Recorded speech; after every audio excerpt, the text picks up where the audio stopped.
Welcome to Happily Ever After is just the beginning. Keeping your relationship not just together, but happy, and we mean truly happy, is part art and part science. You've come to the right place. Here's your host, Leslie Dories.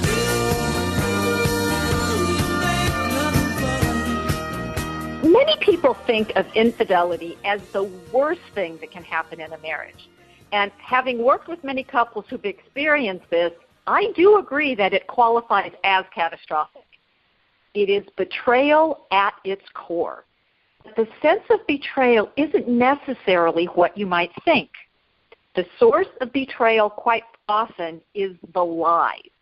And this is why emotional affairs, financial infidelity, and other forms of dishonesty frequently have the same impact on a marriage as a physical affair. Relationships are built on trust, and trust is a function of honesty. And if I don't know the truth, how can I trust you? And that's really what the vow to honor in the marriage vows means. Now, not all lies we tell each other are covers for affairs, but they all are covering up something. Otherwise, they're not necessary. So to talk about why we lie to those we love, I'm joined by Dr. Marissa Cohen. She's an associate professor of psychology, a relationship researcher, and the author of From First Kiss to Forever. So, Dr. Cohen, Marissa, thank you so much for joining me on the show to talk about what's kind of a touchy subject for a lot of people. Thank you so much for having me. So, you tackled the subject of lies in an article you wrote, Keeping Secrets, the Use of Deception in Romantic Relationships, which is on the psychologytoday.com website. And, these are pretty strong words, secrets, deception, lies. Is that what's really happening in relationships? Well, I think it's really important to discuss what deception is and what types of lies are typically told. And first, just to kind of unpack this a little bit, deception is when you cause someone to believe something that's untrue. And most people probably think of this catastrophic idea of what deception is, lying about infidelity, but it isn't always necessarily that extreme. We have different types of lies that might come into play with relationships. And it's also not necessarily the type of lie, but the content of the lie itself that can potentially be damaging to a relationship. So, for example, you have things like lies of commission, lies of omission, and white lies. Yes, the infamous white lies. Yes. So what are the difference of those kind of lies? I mean, because like you said, sometimes these lies, they're not covering up something as awful or as relationship challenging as an affair, but the lies still have impact. So what are these different kinds of lies? Sure. So like I just mentioned before, when people hear lying, they tend to think of something extremely negative and earth-shattering, such as lying about an affair, but it's not necessarily always that severe. Please note, of course, that I'm not condoning lying in relationships, but it's important to really tease apart these types of lies that are told and the reasons why we tell them. So, for example, lies of commission is any time that you add something false. So you tell someone something that is not true. Lies so like omission, I was at, yeah. So it's like saying I was at work until 7 o'clock when I actually wasn't. Exactly. Okay. And a lie of omission is just failing to share information. So you're not forthcoming. Essentially, you're withholding the entire truth. Okay. And so how does that differ from a white lie? A white lie tends to be something that's a little smaller in scale, and it's used to spare someone's feelings. So, we tend to lie on a day-to-day basis. Sometimes we're not even aware of the fact that we're lying to people, because in a way it kind of is a social lubricant.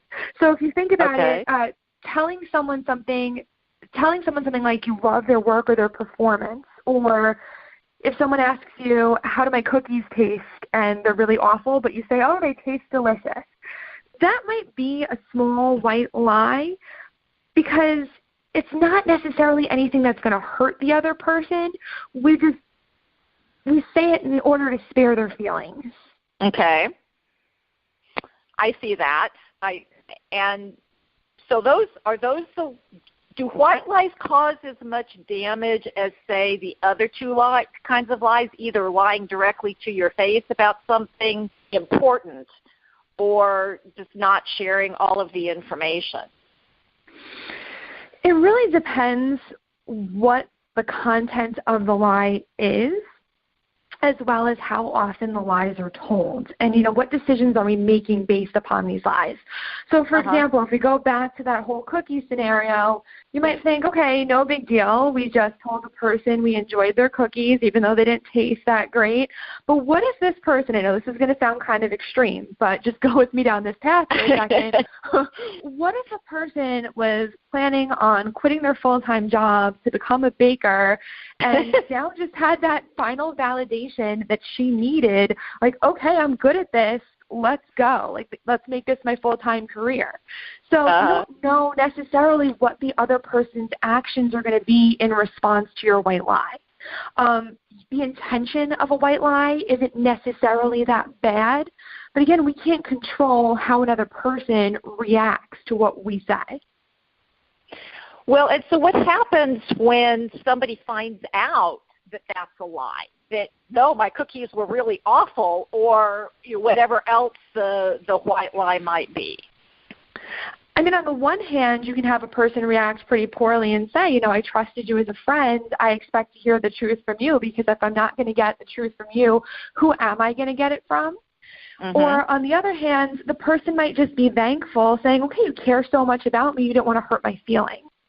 And that's a response that's something that's so personal that we really can't predict how another person's going to react, which is why open and honest communication with our friends, our partners, our family members are so important.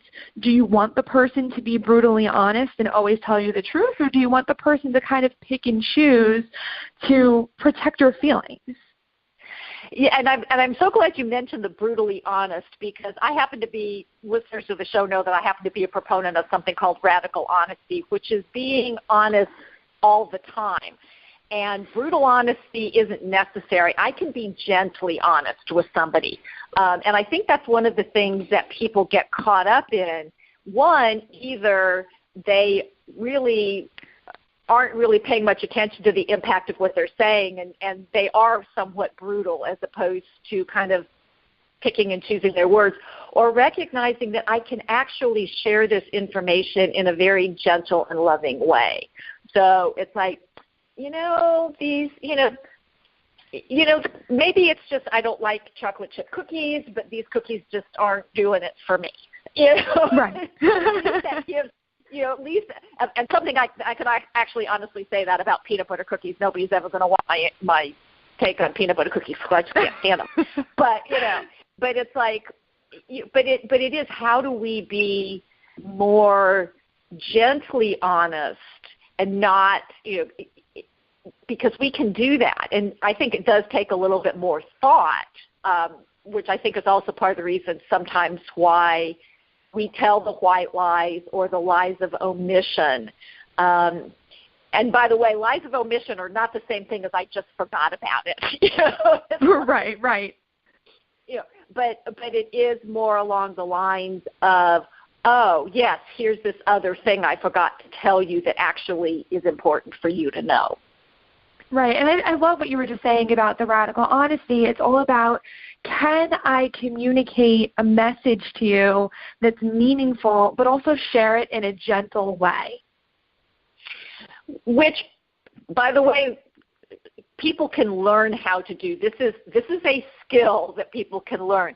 But in the article, going back to specifically romantic relationships, you mentioned two types of agreements that couples make with each other. One you call obligatory rules, and then the other one you call discretionary rules. And what's the difference, and how does this apply to honesty? Well, so the article that I chose to review in the article that I wrote was a great piece, and it was actually written by Rogensack and Sillers in 2014. And they basically, in their article, show that while people value honesty in their relationships, situational variables may also lead people to think about a careful balance between being completely open and using discretion in what's shared with their partner. And they found that there is a difference between obligatory rules and discretionary rules. And the obligatory rules prescribe disclosure, and discretionary rules tend to be a little bit more flexible. So obligatory rules more often explain behavior in clear terms, such as we won't check each other's text messages, or we won't share each other's email passwords and go into each other's email. Discretionary rules, on the other hand, they require a little bit more judgment because they tend to be a little bit more flexible in nature.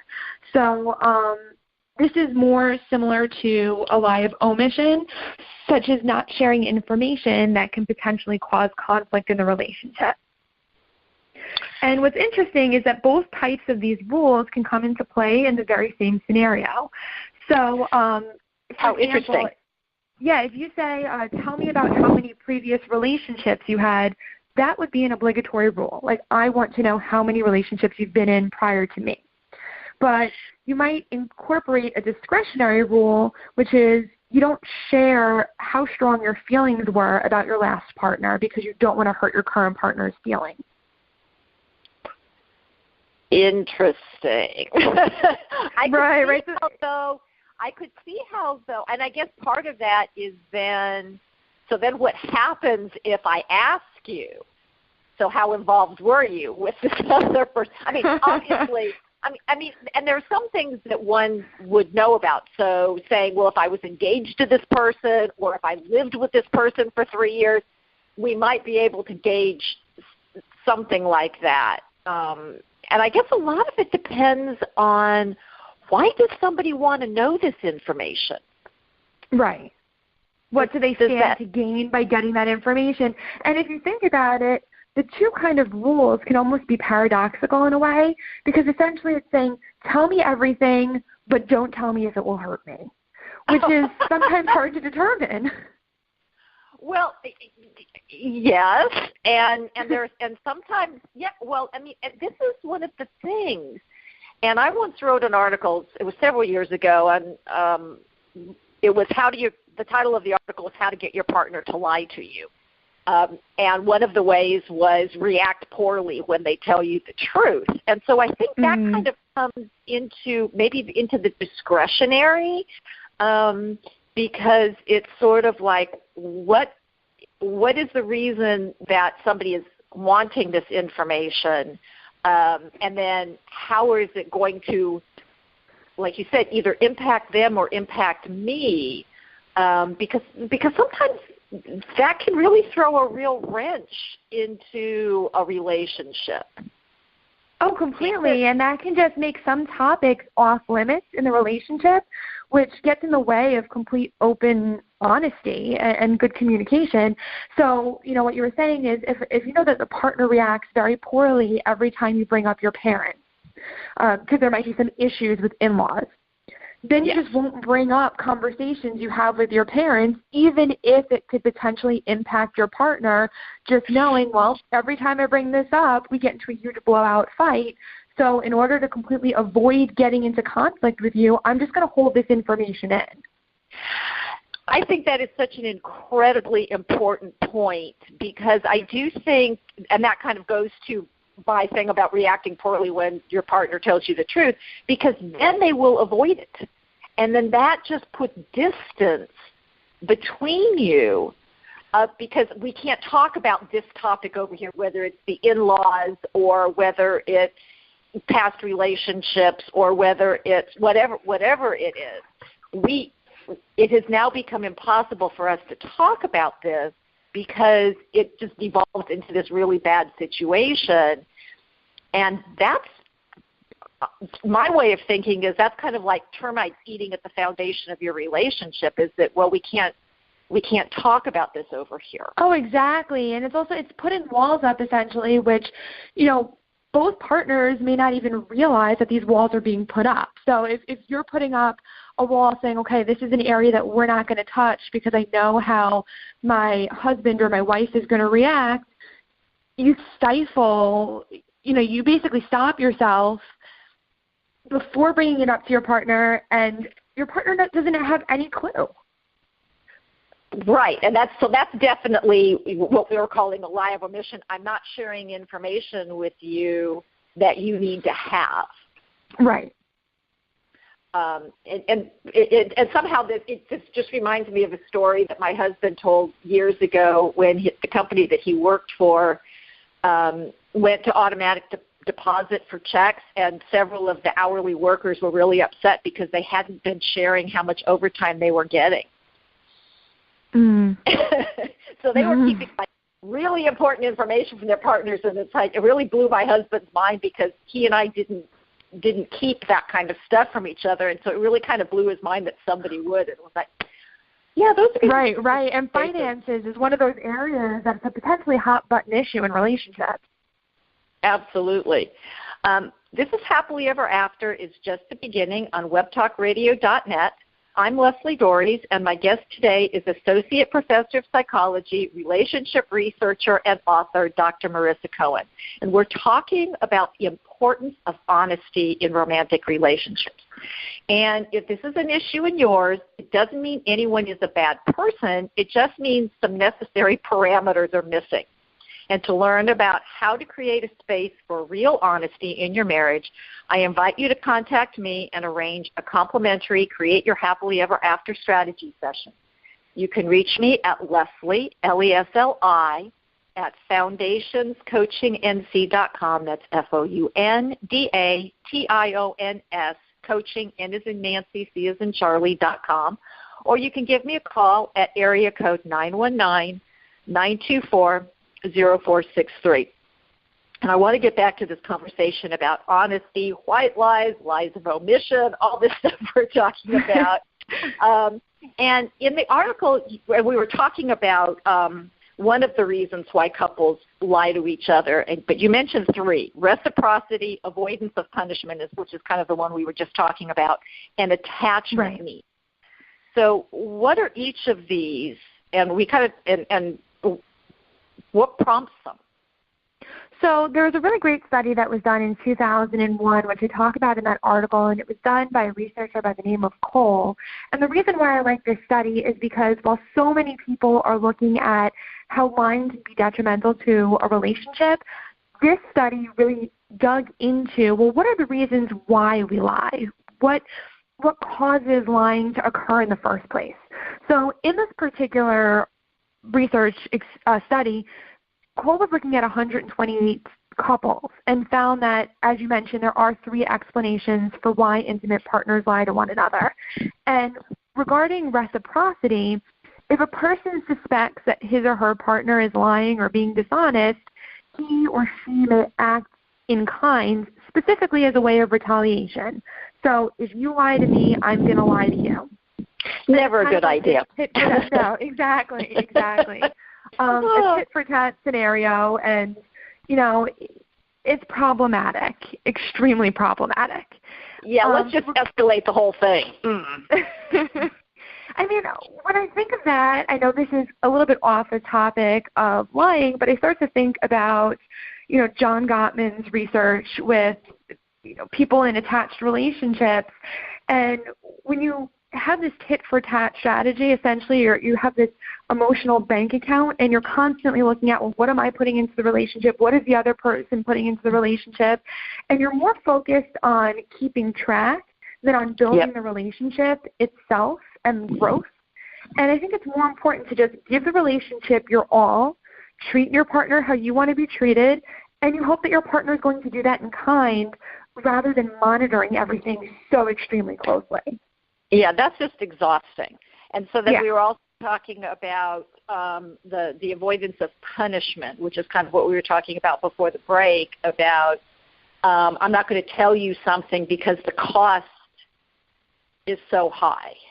Right. Essentially, the person just opts out of sharing information, if they feel that their partner, if they're going to get an aggressive reaction from their partner. So I won't even bring this topic up to you because I know that it's always met with a huge fight. And again, that's that building up of walls, kind of omitting certain topics of conversation, which can really stifle the relationship and the growth. So the last one in attachment theory, the whole concept of attachment has become really popular is not the right word, but very front and center these days for a lot of explanations about what goes on in relationships. So what are attachment needs, and how do they show up in terms of honesty in relationships? So the Holy Grail is pretty much that secure attachment style, and that really helps with relationship satisfaction and relationship longevity. But when we have insecure attachment styles, there's two that we tend to talk about, and that's insecure avoidant and insecure anxious. And for the first one, with attachment avoidance, people tend to tell lies or withhold information, and it's used in a way to basically keep partners at a comfortable distance. So I'm not going to let you in on all the information. I really don't want to let you into my life completely. As far as those who are anxiously attached, the use of deception can be used to bring this person, the person that's anxiously attached, closer to his or her partner in the short term, but essentially may have an unintended effect of creating a rift between them in the long term. So maybe I'm going to lie to you, tell you everything that you want to hear so we can create this instant close bond, and you care about me, you love me now, but I'm not telling you the truth. So while I was able to create this incredibly close bond now, down the road, as you start to find out that I haven't been forthcoming, it's going to have the unintended opposite effect. So that's interesting, because I can see how both those insecure attachment styles are really, I'm not really being honest about who I am and what I feel. So in the anxious, it's like I'm sort of putting on this persona, so I am the person you want me to be because I want to be close to you, but then the longer we go, I can't keep that up. Or the avoidant person, I'm just not going to really share with you who I am. Exactly. It's kind of like the difference between putting walls up versus just, like you said, putting on a show for another person. And eventually, all lies have a way of surfacing. Either you can't keep up the charade any longer and you admit it to yourself, or just environmental circumstances let the person in on the fact that they've been lied to. Well, yeah, I mean, because there's a pretty if I'm telling you the truth, then I only have to there's only one story. But exactly. If I'm creating lies, then I have to remember what I said,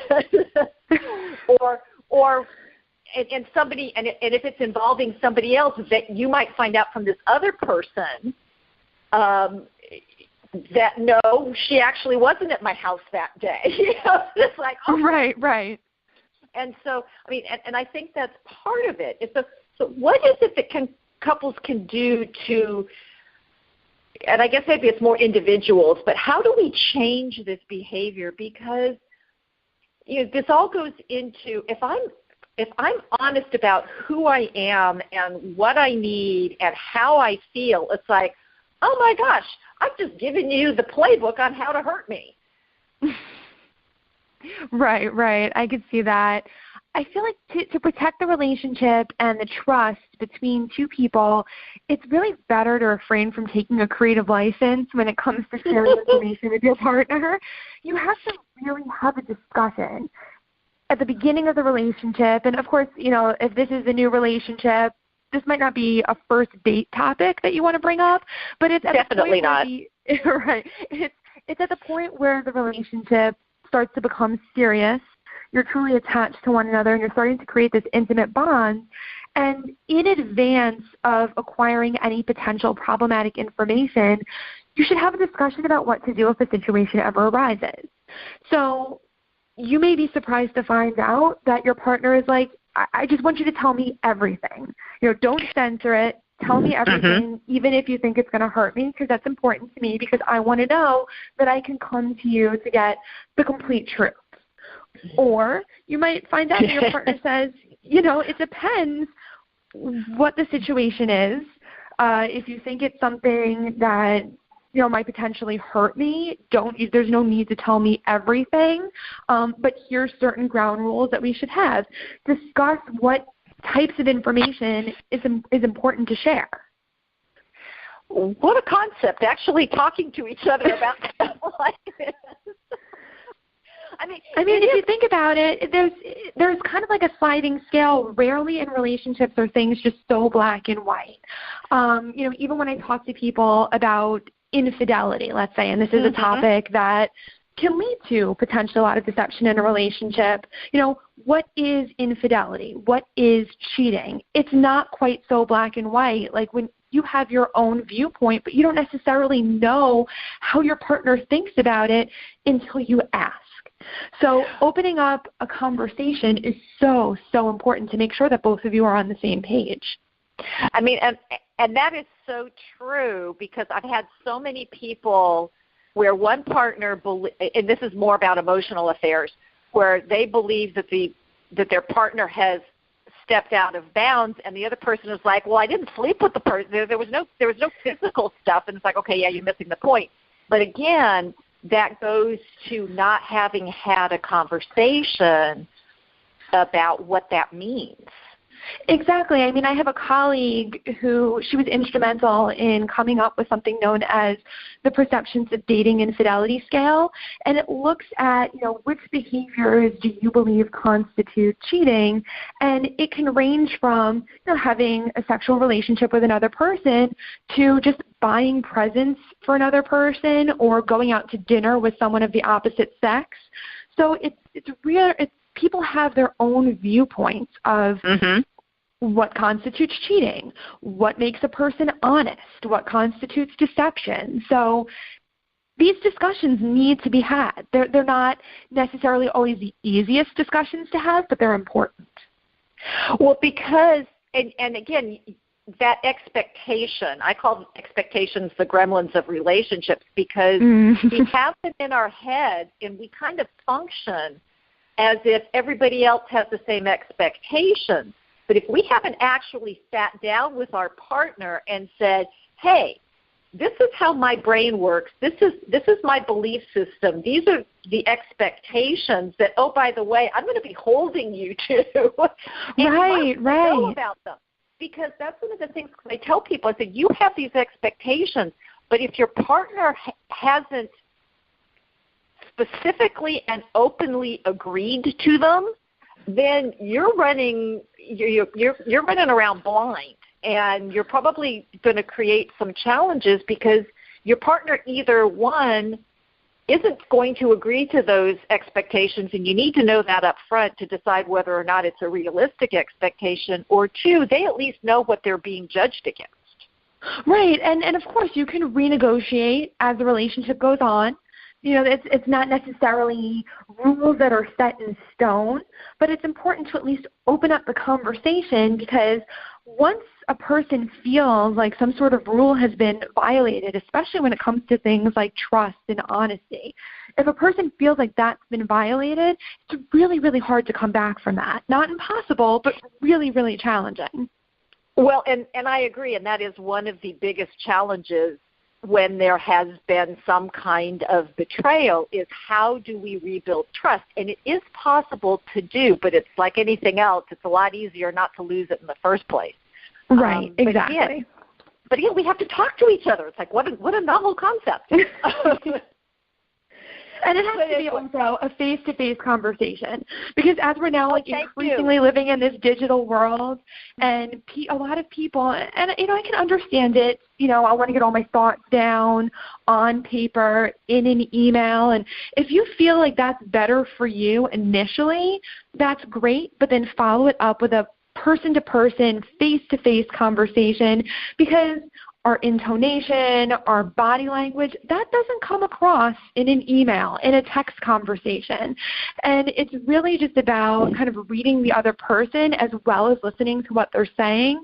So you do need to create that intimate space of being together when having these important discussions. And I could not agree more. And a lot of people, they like the distance of email or text, but so much gets lost. And exactly. And again, it's also learning that we have different communication styles, which is critical, and creating the space, like you said, for being able to have this conversation. And what people need to understand, it's not a one-time conversation. It's right. Because I might think that something is okay, and then I realize later it's not, and I've got to be able to go back to my partner and say, hey, remember when I said that this was okay? Well, I'm really struggling with it now. Can we talk about it? Exactly, because as we learn to understand our partners, we're also learning to understand ourselves better. So, what might have been okay for us at one point might not be okay as we start to think about it more or as we change. Right, which that's the other thing, is that we don't stay static, hopefully. So, right. Which is what people seem to think. But can you tell people where they can get some more information about you and more information about your book? Sure. So my personal website is www.marissatcohen.com, and that's Marissa with one S. And on there you can find information about my research, my speaking engagements, as well as my book, which is called From First Kiss to Forever, A Scientific Approach to Love. And it basically takes a look at love from an academic perspective, going all the way from your earliest attachment relationships through finding a mate, through making a successful, long-term, and fulfilling relationship. Well, that sounds fantastic. Although most people don't think science has nothing to do with love and relationships. If they only knew, we actually do know what makes relationships work if people would just be interested in finding out. Exactly, or at least we're chipping away to find out more and more as we go on.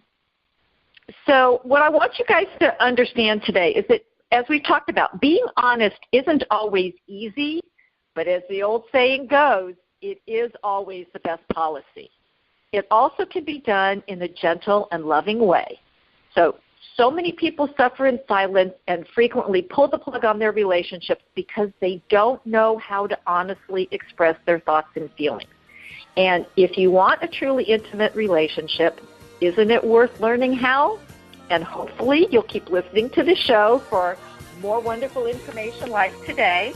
And until next week, stay loving.